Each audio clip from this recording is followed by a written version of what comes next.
আসসালামু আলাইকুম রহমতুল্লাহি ওবরকাতুহু। প্রিয় দিনী ভাই বোনেরা, আজকে আপনাদের সামনে আমি খুব অল্প সময়ের মধ্যে আল ইতিমাদ টিভির মাধ্যমে আপনাদের কাছে এই রমজান মাসের যে ফজিলত, যে বরকত, যে গুরুত্ব এবং যে মর্যাদা রয়েছে সেগুলো আপনাদেরকে এই রমজান মাসে তুলে ধরার চেষ্টা করব এবং সময় উপযোগী সামাজিক ও বাস্তবতাকে নিয়ে কোরআন এবং সুন্নাহের আলোর দৃষ্টিতে আমরা কিভাবে জীবন যাপন করব, দুনিয়ায় কিভাবে চলব এই বিষয়ে এবং শরিয়া অনুযায়ী আপনি কিভাবে জীবন যাপন করবেন, পরিবার কিভাবে গঠন করবেন, আপনি কিভাবে চলবেন সেই বিষয়ে আমি আপনাকে যতটুকু পারবো আমি আমার জ্ঞান অনুযায়ী আপনাকে সাহায্য করব।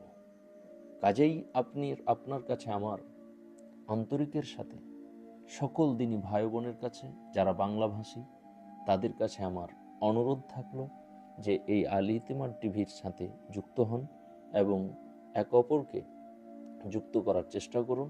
আমি আপনার এই রমজান মাসে অবশ্যই বরকতময়ভাবেই এই মাসে আপনাকে আমি সঠিকভাবে সঠিক নির্দেশনা আপনাকে দিতে থাকবো শরিয়া অনুযায়ী।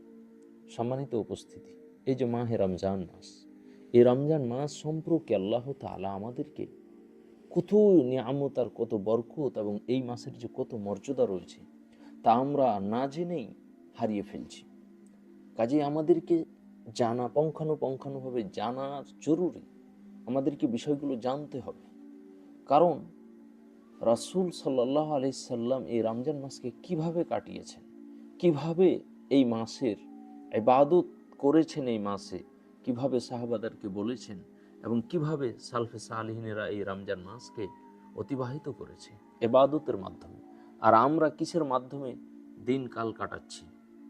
সম্মানিত দর্শকবৃন্দু, আজকে আমি আপনাকে অল্প কয়েকটি কথা বলবো যে আপনি যদি মানেন তাহলে আপনার উপকার অবশ্যই হবে। আল্লাহ তাআলা বলেন, ইয়া আইয়ুহাল্লাযীনা আমানু কুতিবা আলাইকুমুস সিয়াম কামা কুতিবা আলাল্লাযীনা মিন ক্বাবলিকুম লাআল্লাকুম তাত্তাকুন। সম্মানিত দর্শকবৃন্দ, আল্লাহ তাআলা এই আয়াতের মধ্যে বলছে, হে ঈমানদার ব্যক্তিগণ, তোমাদের প্রতি সিয়াম ফরজ করা হয়েছে, রোজা ফরজ করা হয়েছে, যেমনটি ফরজ করা হয়েছিল পূর্বের লোকদের উপরে। কিন্তু এই আয়াতের উদ্দেশ্য, আল্লাহ তাআলা বলছেন, আমি রমজানকে এই জন্য তোমাদের মধ্যে দিয়েছি লাআল্লাকুম তাত্তাকুন, যাতে করে তোমরা তাকওয়াবান হও। রমজান মাস পেয়ে তোমরা ভালো হয়ে যাও, রমজান মাস পেয়ে তোমরা সৎ হয়ে যাও, সলেহ হয়ে যাও, রমজান মাস পেয়ে মানুষের মতো মানুষ হয়ে যাও। রমজান মাসে এটা হয় ট্রেনিং, এখানে হয় প্রশিক্ষণ। এই প্রশিক্ষণের মাধ্যমে আল্লাহ তাআলা আপনাকে বানিয়ে দিতে চাচ্ছে পুরো বছরটা আপনি কিভাবে অতিবাহিত করবেন। যেমনভাবে রমজান মাসে আপনি সময় সময়ে 5 ওয়াক্ত টাইমে ওক্তে ওক্তে আপনি সালাত আদায় করছেন, ওক্তে ইফতার করছেন, ওক্তের আপনি সাহারি খাচ্ছেন, ঠিক তেমনি যখন ইসলামের নিয়ম কানুনগুলো আসবে এইভাবেই আপনাকে পুরো বছরটা মেনে চলতে হবে। আবার আপনি তেলাওয়াত করলে কত নেকি, রমজানে নেকিগুলো আল্লাহ তাআলা বাড়িয়ে দেন। ঠিক তেমনি আল্লাহ তাআলা আপনাকে চাচ্ছে যে আপনি জান্নাতের পথে আসেন, আপনি সঠিক পথে আসেন, সিরাতে মুস্তাকিমের পথে আসেন। এই রমজান মাসকে পাওয়ার পরে কেউ যদি তাকওয়াবান না হতে পারে, রাসূল সাল্লাল্লাহু আলাইহি সাল্লাম বলেছেন, সে যেন এই রমজান মাস, কোনো ব্যক্তি রমজান মাসকে পাওয়ার পরে সে যদি তার গুনাহকে মোচন না করাতে পারলো, গুনাহকে ক্ষমা না করাতে পারলো, তাহলে সে যেন ধ্বংস হয়ে যায়। কত বড় কথা বলেছেন। তাহলে যেই ব্যক্তি দুর্ভাগ্য, সেই ব্যক্তি যে রমজান মাসকে পাওয়ার পরে নিজেকে ওই রকমই রাখলো যে এরকম আগেই ছিল, কেমন গুনাহের কাজে লিপ্ত, রমজান মাসেও তেমন, রমজানের পরেও তেমন।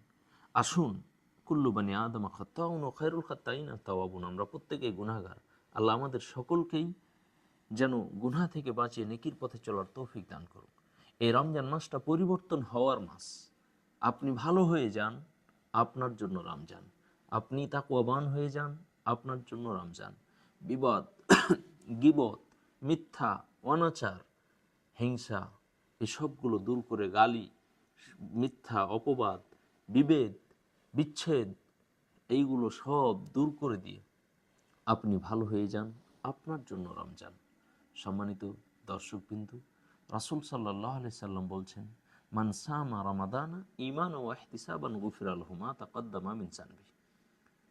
যেই ব্যক্তি ঈমান আর ইহতিসাব মানে বিশ্বাসের সাথে নেকির আশায়, বিশ্বাসের সাথে সওয়াবের আশায় যেই ব্যক্তি সিয়াম পালন করবে, তার সমস্ত গুনাহগুলো গুফিরা লাহু মা তাকাদ্দামা মিন যানবি, যার আগের যত গুনাহ আছে সবগুলো আল্লাহ তাআলা ক্ষমা করে দিবেন এই সিয়ামের বিনিময়ে। সুবহানাল্লাহ। আল্লাহ আমাদের সিয়াম রাখার তৌফিক এনায়েত করুন। আল্লাহ আমাদের সকলকেই ভালোভাবে সিয়ামকে সিয়ামের মতো পালন করার তৌফিক এনায়েত করুক। আজকে এখান থেকেই আমি আমার বক্তব্য শেষ করছি। আগামী ভিডিওতে আবার আপনাদের সাথে দেখা হবে ইনশাআল্লাহ।